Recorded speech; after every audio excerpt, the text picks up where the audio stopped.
IT job కోసం try చేస్తున్నారా? Coding tutor లో ట్రైనింగ్ తో పాటు స్టైఫండ్ అండ్ 100% జాబ్ గ్యారంటీ. నమస్తే, నేను Keshav. Welcome to Suman TV.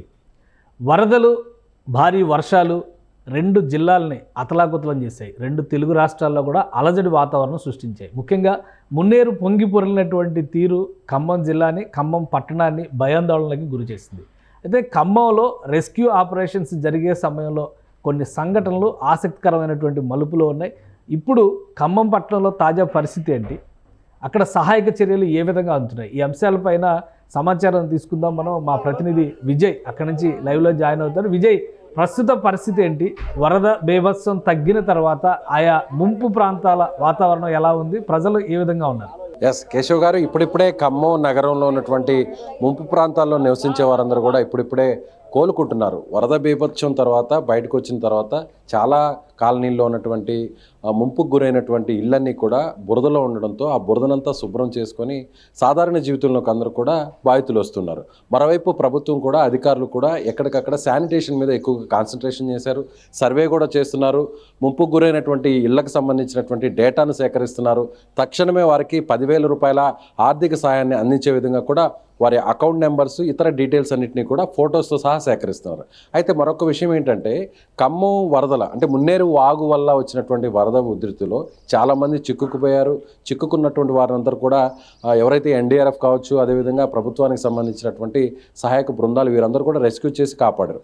అదేవిధంగా స్థానికంగా ఉన్నటువంటి మరికొంతమంది సాహసం చేసి అక్కడ బోటు ద్వారా, తెప్ప ద్వారా వెళ్ళి మరికొంతమందిని కాపాడినటువంటి ఘటనలు ఇప్పుడిప్పుడే వెలుగులోకి వస్తున్నాయి. ప్రస్తుతం మనం ఏదైతే మున్నేరు వాగు, నా వెనక వైపు ఉన్నటువంటి ఆ ప్రాంతం అంతా కూడా మున్నేరు వాగు. ఈ మున్నేరు వాగు ప్రస్తుతం ఇక్కడ వరకు ప్రవాహం కొనసాగింది. నేను నిల్చుకున్నటువంటి ప్రాంతం వరకు కూడా ప్రవాహం కొనసాగింది. నా వెనక వైపు కనిపిస్తున్నటువంటి ఆ బిల్డింగుల్లో దాదాపుగా ఒక 9 మంది చిక్కుకుపోయారు, ఆ బిల్డింగ్ మీద ఉండిపోయారు.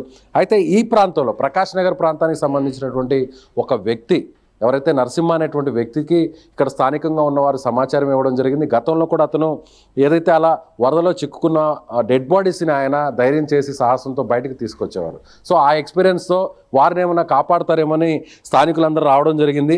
మనతో పాటు ఈ నరసింహ ఉన్నారు, కాపాడిన వ్యక్తి. నరసింహ 9 మందిని కాపాడారు ఈ తెప్ప సహాయంతో. ఇది చేపల వేటకు ఉపయోగించేటువంటి తెప్ప ఇది.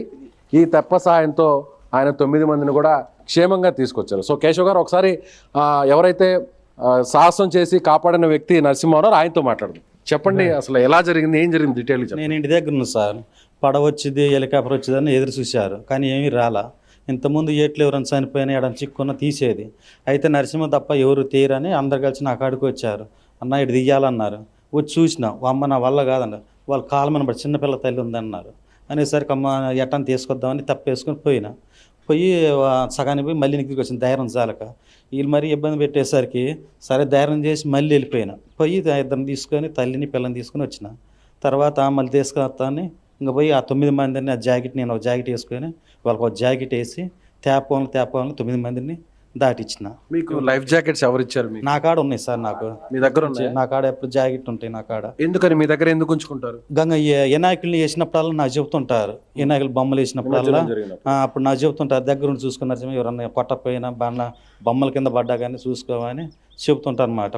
పోలీసులే మీకు చెప్తుంటారా? ఎవరైనా ఉంటే వాళ్ళని హెల్ప్ చేయొచ్చు, లేదంటే డెడ్ బాడీస్ ఉంటే బయటకు తీయడానికి? నాకు కూలి ఇస్తారు అనమాట. ఒక 1000 రూపాయలు, 500 అట్లా కూలి ఇస్తారు. కూలి ఇస్తే పోతాను అనమాట.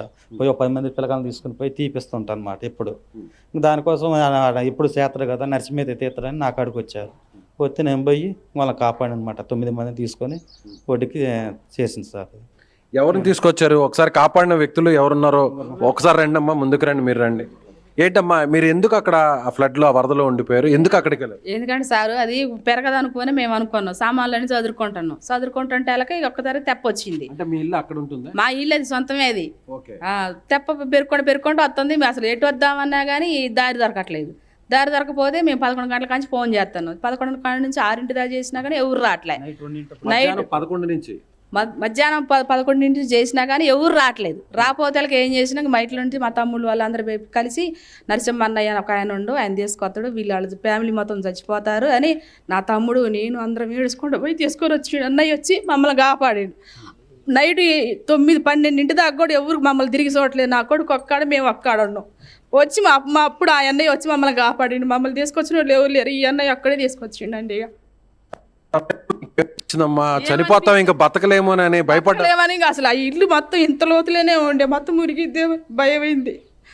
భయం అన్నయ్య వచ్చి నాకు అలాగే కాళ్ళు పట్టుకొని నేను ఏడ్చుకుంటాను, నా కొడుకుని తీసుకొచ్చుకున్నాం. అన్నయ్య మమ్మల్ని అందరం తీసుకొచ్చిండు సార్. ఇంకా అది మేము ఫోన్లో బతిలాడారా ఏడుస్తూ కాపాడండి మమ్మల్ని కాపాడండి, మేము 5 చేస్తామని ఏ బండి వచ్చినా ఏది వచ్చినా ఎవరు కానీ వచ్చినా మొత్తుకుంటున్నా కానీ ఎవరు రావట్లేదు.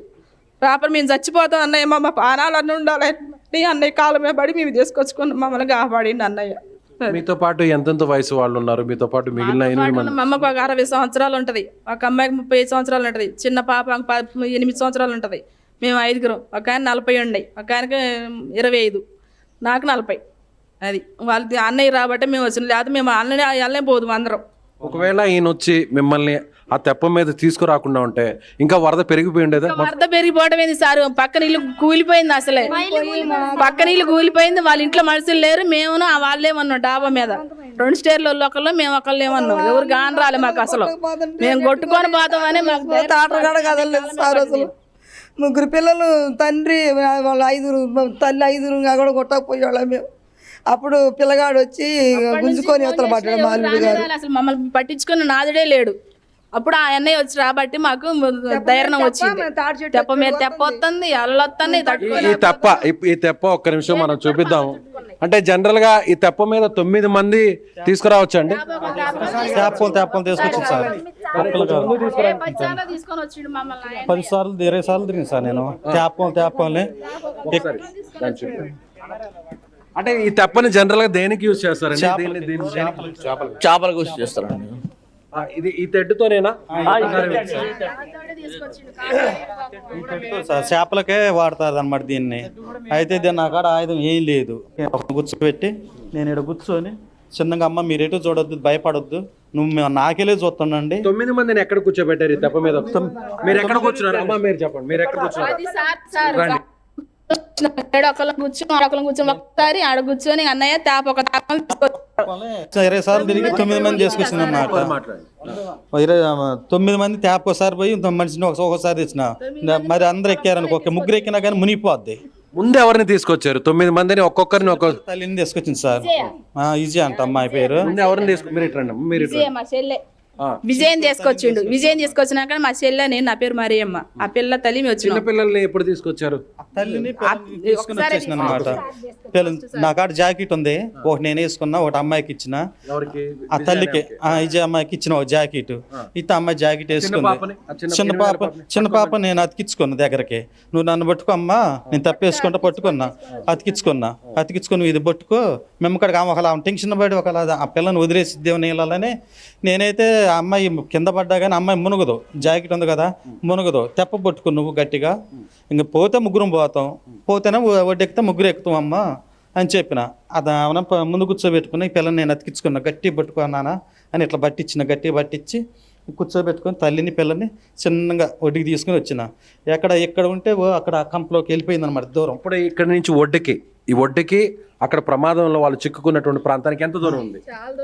ఇల్లు అక్కడైతే సుమారుగా కిలోమీటర్ ఉండదు సార్. నాకు కిలోమీటర్ దూరం ఉంది.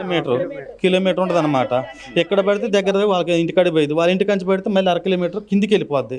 ఆ నుంచి మళ్ళీ ఎక్కాలన్నమాట. క్రాష్కి ఎక్కదు, నేను వరద నెట్టింది కదా సార్. కిందికి పోయాక మళ్ళీ రావాలన్నమాట. అంటే మీరు ఆ ఫ్లోకి ముందు వెనక్కి వెళ్ళి ఆ ఫ్లో ప్రకారం వెళ్ళి మళ్ళీ తిరుక్కొని మళ్ళీ లాగా వెనక్కి రావాలి. మళ్ళీ వచ్చాక మళ్ళీ మోసుకొస్తారు తెప్ప ఆంచి. అప్పుడు ఆ టైంలో ఈయనతో పాటు ఇక్కడ ఉండి ఆయనకి ధైర్యం చెప్పిన వారు ఎవరున్నారు? ప్రకాష్ అని నా పేరు, మా తమ్ముడు ఇక్కడ సార్. చెప్పండి, అప్పుడు ఒక్కొక్కరిని ఎలా తీసుకొచ్చారు? మీకు ఆ టైంలో ఈయన సాహసాన్ని ఎలా అనిపించింది? మీరు ఆయన ఎంకరేజ్ చేశారా, ధైర్యం చెప్పారా? ఒక్కళ్ళు ఇద్దరిని తీసుకొచ్చారు సార్. ఆ టైంలో 2:30 కాడ నుంచి 3 లోపల తెల్లారేసరికల్లా అందరిని తీసుకొచ్చారు సార్.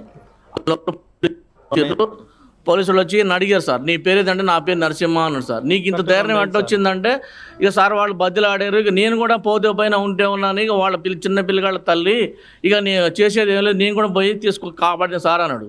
సరే సార్ అని వాళ్ళు కూడా ఇతన్ని సెకండ్ని తీసుకొని వాళ్ళు వెళ్ళిపోయారు సార్. ఆ రోజు నైట్ 2:30 అయింది సార్, తెల్లవారుజామున. మొత్తం 9 మంది తీసుకురావడం నుంచి తీసుకురావాలి. మామూలుగా వరద ఎక్కువగా ఉంది, అసలు ఎప్పుడు చూడని వరద, 50 ఏళ్ళ వరద, 50 ఏళ్లలో ఈ చూడని వరద. ఆ టైంలో వాళ్ళని ఎక్కించుకొని బరువు వెయిట్ ఎక్కువ ఉంటుంది, చాలా కష్టం అనిపించిందా ఆ తెడ్డుతో? ఒకసారి కంపంతా చీరుకొని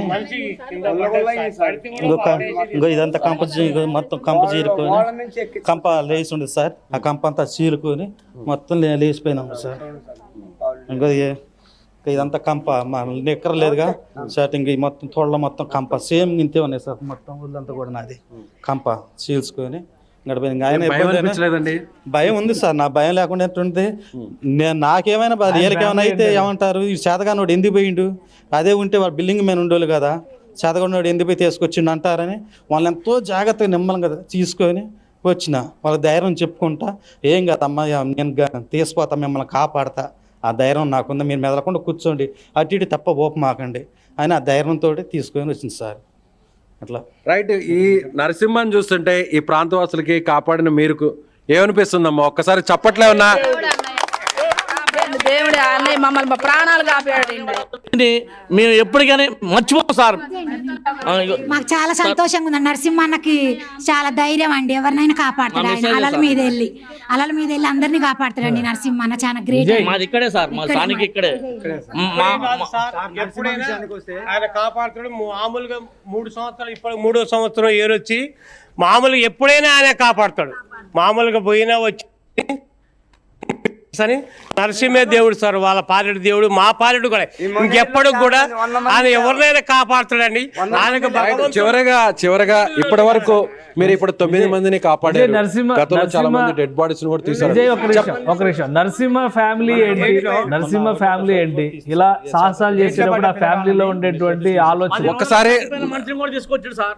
10 రోజులే చచ్చిపోయిన మనిషిని కూడా తీసుకొచ్చాడు. ఒక్క నిమిషం, నరసింహ గారు మీ ఫ్యామిలీ మెంబర్స్ ఇక్కడ ఉన్నారా? ఎక్కడ ఉంటారు వాళ్ళు? ఇంటి దగ్గర ఉంటారు సార్. ఆ టైంలో మీ భార్య పిల్లలు ఇక్కడికి వచ్చారా? రాలేదు సార్, తెలియదు వాళ్ళకి ఎవరికి తెలియదు. ఒకవేళ వాళ్ళకి తెలిసి ఒప్పుకునేవారా? ఒప్పుకోరు. నా భార్య పిల్లలతో అసలు పోవద్దు అంటారు. మీకు ఎంతమంది పిల్లలు? నాకు ఒక బాబు, ఒక బిడ్డ. వాళ్ళు ఎంత చదువుతుంటారు? బాబు మల్లారెడ్డి కాలేజ్ చదువుకుంటాడు, ఇంజనీర్ బీటెక్ చేస్తాడు పిల్లగాడు. పిల్ల పెళ్లి అయిపోయింది, తల్లాడు ఇచ్చిన, నా మేనోడికి ఇచ్చిన. పిల్ల ఎవరు లేరు, నేను నా భార్య నేనే సార్. ఇంకెద్దరు. ఒకవేళ మీ భార్యకి తెలుసుంటే ఒప్పుకుంటే అసలు వద్దంది. ఫస్ట్ ఒకసారి ఒక 3-4 తీసుకొచ్చిన ధైర్యం చల్లా. ఇంటికి పోయినా అప్పుడు వాళ్ళ అబ్బాయి ఉండు, అన్న నీ కాళ్ళు పట్టుకుంటా చేస్తా అనేసరికి నా ధైర్యం లేదని ఇంటికి వెళ్ళాక మా ఆమెతో చెప్పిన, ఏమి అందరినీ 4 తీసుకొచ్చింది కానీ ఒక మనిషిని తీసుకురాలేకపోయినా ధైర్యం చాలేదని అనేసరికి, అయ్యో మరి ఆ పిల్లగాడు ఒక్కడే ఏడుతుడుగా బాగా ఎట్లా అనంది. అనేసరికి తీసుకొస్తా, మళ్ళీ పోతానని. ధైర్యం ఉంటే తీసుకురా, కంపల్సరీగా ఆ పిల్లగాడిని తీసుకురా. తల్లిదండ్రులు మన పిల్లగాడు లేకపోతే మనం ఎంత ఏడుతున్నాం. రోజు పిల్ల పోయింది, పిల్లగాడు మల్లారెడ్డి కాలేజ్ చదువుకుంటుండో, ఇద్దరం అయిపోయాను, పిల్లలు ఎవరు లేకపోతే రోజుకి ఒకసారి మనం ఎట్లా ఏడుతున్నాం. ఆ తల్లిదండ్రులు ఎంత ఏడుతున్నారు, ఎంత హింసపడుతున్నారు. ఎప్పుడు జరిగింది? నైటే వాళ్ళ తల్లిదండ్రులు ఎంత ఏడుతున్నారు. ఘోరం. పోబావ అనేసరికి మా ఆమె చెప్పేసరికి ఇంకా మళ్ళీ వచ్చిన.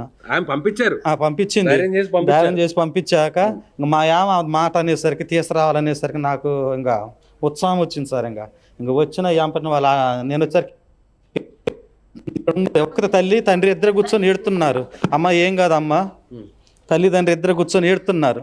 వచ్చరికి ఏం కాదమ్మా నేను తీసుకొస్తాగానే మళ్ళీ వెళ్ళిన సార్. పోయి ఇంకా ఆ పిల్లగాని తీసుకొని ఒడ్డుకు వచ్చేసింది సార్. నేను ఆ పిల్లగాని మీకు ఆ టైంలో దేవుడిలాగా కనిపించాడు. అన్నయ్య వచ్చిండు, దేవుడిలాగా వచ్చిండు. మా పిల్లగాన్ని ఆదుకుంది అన్నయ్య. ఎవరు రాలే, మమ్మల్ని చూసినోడు లేరు ఏడ. అన్నయ్య వచ్చినాక నాకు ధైర్యం వచ్చింది, నా కొడుకుని తీసుకొచ్చినాక అన్నయ్య చేతులు పట్టుకుని. ఇది ఈ వరద ఉధృతిలో చాలా మంది ఇబ్బంది పడ్డారు, చాలా మంది అవస్థలు పడుతున్నారు, కొన్ని వేల మంది రకరకాల అవస్థలు సమస్యలు ఎదుర్కొంటున్నారు. కానీ ప్రాణాలతో కొంతమందిని బయటకు తీసుకుని వచ్చినటువంటి సామాన్య వ్యక్తులు, రియల్ హీరోస్ ఇలా నరసింహ లాంటి వారు చాలామంది ఉంటారు. అయితే ఈ ఉదంతం మన ద్వారా వెలుగులోకి వస్తుంది. సుమన్ టీవీ ద్వారా నరసింహ ఈ 9 మందిని కాపాడినటువంటి విషయాన్ని మనం ఇప్పుడు వెలుగులో తీసుకొస్తున్నాం. సో ఇలాంటి వారికి సుమన్ టీవీ హ్యాట్స్ ఆఫ్ చెప్తుంది. ప్రతి ఒక్కరు కూడా మానవత్వంతో స్పందించి ఇంత సాహసం కాకపోయినా ఆపదలో ఉన్న వారికి ఆదుకునేటువంటి ఉద్దేశంతో ట్రై చేయాలనేటువంటి ఉద్దేశాన్ని మనం చెప్తున్నాం. విజయ్ ఒకటి నిన్న పొలిటికల్ టర్న్ కూడా తీసుకుంది. ఇప్పుడు నరసింహకి బీఆర్ఎస్ నేతలు సన్మానం చేశారు అనే పాయింట్ ఒకటి కాంట్రవర్సీగా మారింది. సో బీఆర్ఎస్ నేతల నుంచి సన్మానం అందుకున్న నరసింహ ఈయనేనా? ఎస్ కేశవ్ గారు, మీరు చెప్తున్నట్టుగా అంటే నిన్న మాజీ మంత్రి పువ్వాడ అజయ్ కావచ్చు, రాజ్యసభ సభ్యులు రవి కావచ్చు, వీరందరూ కూడా వచ్చి ఒక వ్యక్తికి సన్మానం చేశారు. ఇదే టైంలో ఒక 9 మందిని ఎక్కడైతే మున్నేరువాగు ప్రవాహం కొనసాగుతున్నటువంటి బ్రిడ్జ్ ఉందో ఆ బ్రిడ్జ్ మీద 9 మంది చిక్కుకుపోయారు. ఆ 9 మందిని జేసీబీ సాయంతో ఒక వ్యక్తి మరికొంతమంది కలిసి వాళ్ళని సేఫ్గా తీసుకొచ్చారు. అతని పేరు, ఆ జేసీబీ డ్రైవర్ పేరు సుభాన్, హర్యానా వ్యక్తి. సుభాన్ తీసుకొచ్చినటువంటి దృశ్యాలు కూడా బాగా వైరల్ అయినాయి. మొత్తం సోషల్ మీడియా అంతా కూడా సుభాన్ చేసినటువంటి సాహసాన్ని ప్రశంసించారు. సుభాన్నే సత్కారం చేశారని అందరూ అనుకుంటున్నారు. సో సుభాన్ వేరు, నరసింహ వేరు, అంతేనా? ఎస్, సుభాన్ వేరు, నరసింహ వేరు. ఈ నరసింహ చేసింది 9 మందిని తెప్ప సహాయంతో మనం ఉన్నటువంటి ప్రకాష్ నగర్కి సంబంధించినటువంటి ముంపు ప్రాంతం నుంచి ఇక్కడికి తీసుకొచ్చారు. అక్కడ సుభాన్ కాపాడినటువంటి ఆ 9 మంది మున్నేరు వాగు బ్రిడ్జ్ మీద ఇరుక్కుపోయినటువంటి 9 మందిని తీసుకొచ్చింది సుభాన్ జేసీబీ సహాయంతో. జేసీబీ సహాయంతో సుభాను మరికొంతమంది అక్కడ కాపాడితే, ఇక్కడ కేవలం చేపలు పట్టేటువంటి తెప్ప సహాయంతో 9 మందిని కాపాడిన వ్యక్తి నరసింహ. ఇదే నరసింహకు సన్మానం చేశారు కొంతమంది రాజకీయ నాయకులు. సన్మానం కాస్త అంటే తెలుసుకుని చేశారా లేదంటే సుభానే నరసింహ అనుకుని చేశారా, అది కూడా క్లారిటీ ఇవ్వాలి. ఎస్, ఆ విషయం కూడా కనుక్కునేటువంటి ప్రయత్నం చేద్దాం. ఇదే సమయంలో అంతా కూడా ఒక వైరల్ అయింది ఒక వీడియో. అంటే జేసీబీ సహకారంతో ఒక 9 మందిని కాపాడాడు సుభాన్ అనేటువంటి వ్యక్తి అంటూ కూడా వైరల్ అయింది. అయితే ఆ 9 మందిని కాపాడిన వ్యక్తి, బ్రిడ్జ్ మీద ఉన్న కాపాడిన వ్యక్తి, వారిని మీరే ఆ వ్యక్తి అంటూ కొంతమంది రాజకీయ నాయకులు మీకు సన్మానం చేశారు. వాళ్ళు అపోహపడి మీకు సన్మానం చేశారు అని అంటారు. అసలు వాస్తవం ఏంటి చెప్పండి. లేదు సార్, దీనికి చెప్పిన వాళ్ళు కూడా చూశారు, కొంచెం చూశారు. వాళ్ళు చూసి దీనివల్ల ఇచ్చారు తప్ప దానివల్ల బ్రిడ్జి మీద ఆయన వల్ల ఇది చేయలేదు సార్. నాకు దీనివల్లనే చేశారు తప్ప దానికి దీనికి సంబంధమే లేదు సార్. వాళ్ళు దీన్ని చూశారు, వీళ్ళందరూ చెప్పారు ఇటు సంగతి సార్ 9 మంది నైట్ 2 అయింది, 2 తీసుకొచ్చారు అని దీనికి చేశారు తప్ప దానికి దీనికి సంబంధం లేదు. దీనికి దానికి ఎటువంటి సంబంధం లేదండి. ఇక్కడ ఉన్న వాగులో తెప్పవచ్చం పడి దిగిపోయినానికి ఇది చేసింది నరసింహకి. బ్రిడ్జి మీదకి దీనికి ఎటువంటి సంబంధం లేదు. కేవలం ఒక తెప్పతో పోయి ఒక సామాన్యుడిగా 9 మంది తీసుకొచ్చాడు ఎటువంటి సేఫ్టీ లేకుండా. సుభాన్కి సంబంధించి ఏమైనా సమాచారం ఉందా విజయ్? సుభాన్ ఏమైనా అందుబాటులో ఉన్నారా అక్కడ పరిసర ప్రాంతాల్లో, లేదా మీరు? కొద్దిసేపటి కిందటే కొద్దిసేపటి కిందటే మనం వారిని కూడా ఇంటర్వ్యూ చేసాం. ఆ 9 మంది బాధితుల్లో ఉన్నటువంటి 7 మందిని కూడా మనం సుమన్ టీవీ ఇంటర్వ్యూ చేసింది.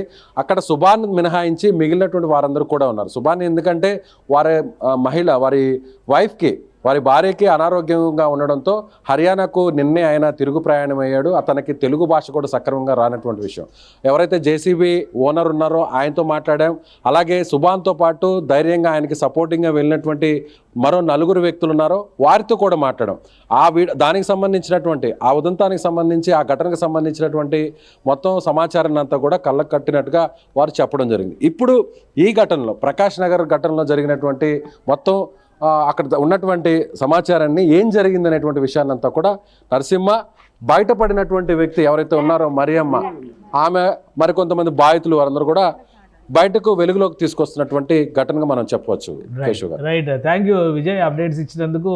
ఇది సుభాన్ లాంటి రియల్ హీరోస్, అలానే నరసింహ లాంటి రియల్ హీరోస్, వీళ్ళు చేసినటువంటి సాహసాల వలన మున్నేరు వాగు ప్రభావంతో విపరీతమైనటువంటి జన నష్టం జరగాల్సిన చోట కూడా చాలా చోట్ల ప్రాణాలని కాపాడినటువంటి పరిస్థితి ఉంది. సుభాన్ ఒక 9 మందిని సురక్షిత ప్రాంతాలకు తీసుకొస్తే, ఇక్కడ నరసింహ కూడా అదే తరహాలో ప్రకాష్ నగర్ ప్రాంతంలో 9 మంది ప్రాణాలని, అది కూడా చిన్నపిల్లలతో సహా కాపాడినటువంటి పరిస్థితి ఉంది. ఈ నేపథ్యంలోనే ఆ ఊరి ప్రజలందరూ కూడా ఆయన్ని దేవుడిగా భావిస్తున్నారు, సత్కరిస్తున్నారు.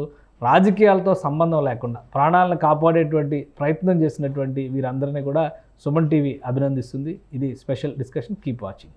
సుమన్ టీవీలో మీ పర్సనల్ అండ్ బిజినెస్ ప్రమోషన్స్ కోసం కింది నెంబర్కి కాంటాక్ట్ చేయండి.